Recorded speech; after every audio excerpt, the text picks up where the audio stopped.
Welcome back to Beans. Today we will talk about the Walther Kit or dog, how we have modified and expanded it. The kit is two colors when shipped: the bunker walls, the slides, the chutes, as well as all other steel parts, and also the lamps are in reddish brown color.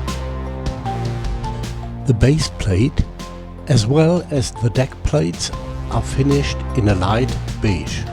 To remove the plastic shine, it was clear that the parts had to be treated with color. We did not like the given color scheme. According to our research, all steel parts were originally blue-gray. The red patina was then created by the ore dust that went over it for many years. We choose Tamiya XF18 as the color for the steel blue, so all parts that represent steel beams were painted with Tamiya.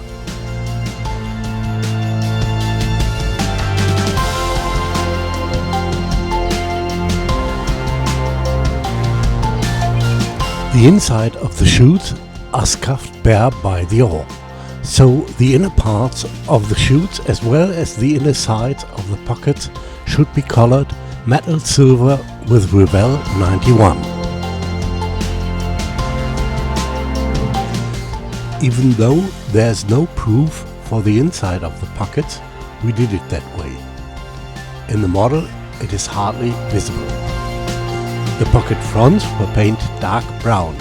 Tamiya XF10 was used here.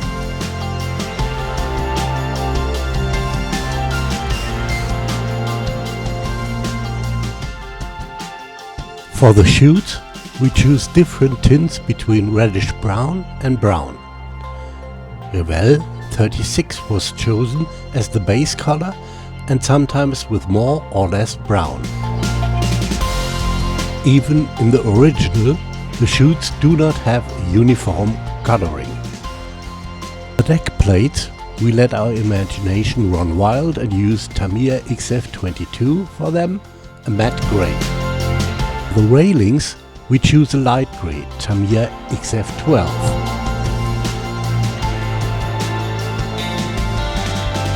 The lights should also be done in metal silver. I will come back to the lights later. The patina with ore dust will be done like on the original when the dog is complete. So much for the color scheme. Now to further changes on the kit. The approach consists only of the turnout substructure. In the original, the approach is much longer. We used the ore dock in Marquette, Michigan, as the approaches in Duluth and Two Harbors are very long and not feasible in the model.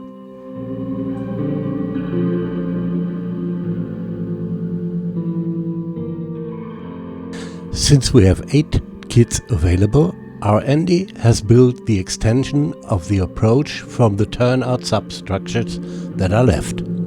Saw off the slanted track, saw off the slant, and glue the track straight again.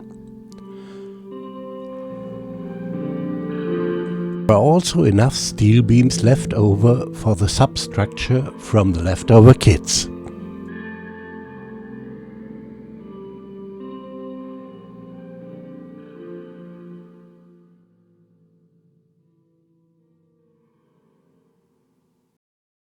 The lights on the top of the dock are just dummies in the kit.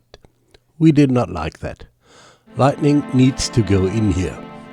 Harry drilled out the lamp shades and installed an LED. For the enameled copper wire that is connected to the LED, small holes were drilled in the shade and the enameled copper wire was glued to the lamp holder. To provide the LED with a glass, the hole was filled with crystal clear, available from microscale as well as from Revell.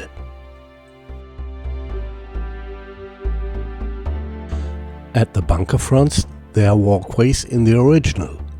which were also there in the past for the personnel to get to the sliders to open them. The walkways are still there today because maintenance work has to be done. To supplement the walkways, we ordered enough open grade platform with handrails from Titan Group. There are always 2 in each set. They are just enough for 4 chutes, which means we needed a decent amount there. The walkways should be colored with 1405 from Model Master gunmetal, but unfortunately this color is no longer available. So we took Umbrol 27004 from a color conversion table. It's a little bit darker, but still matches what we had in mind.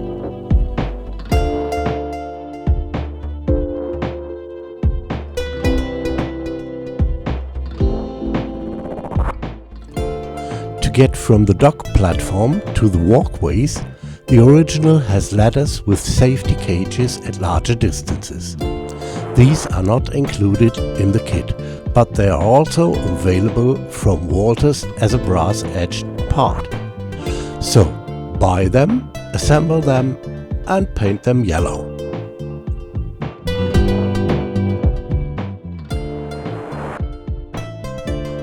Also, at the bottom of the steel beams are lamps in the original.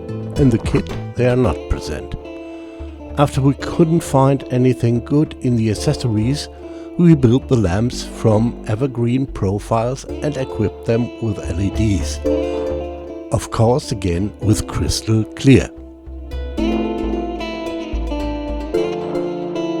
At the top of the front area of the dock there's a building for the personnel and other equipment which is also not included in the kit.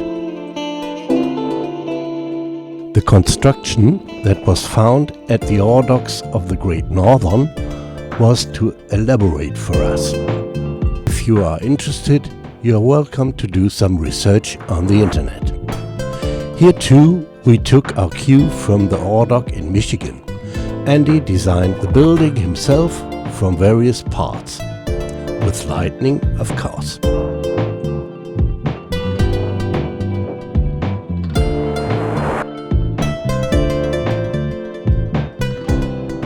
The kit does not have a sheet pile wall on the water's edge, but this should be present at our ore dock. There's a sheet pile wall from Faller, but the total length that is necessary, about 7 meters, is beyond the cost, because the Faller sheet pile wall is just 35 centimeters long and costs about 13 euros. So here too we have to build our own from evergreen profiles. On strips of plastic plate, 2 by 4 millimeter profiles of evergreen are glued, always alternating in the appropriate distances. Of course, sheet pile walls do not have rectangular profile, but we can live with this small deviation. Still missing were the stairs, both at the front of the ore dock and at the end. After a long search we found stairs from Bush 7758, from which we can build the stairs. Since the conversion is more extensive, I have a second video planned to describe the further conversions additions. The next video will be about the kit again. Until next time, bye!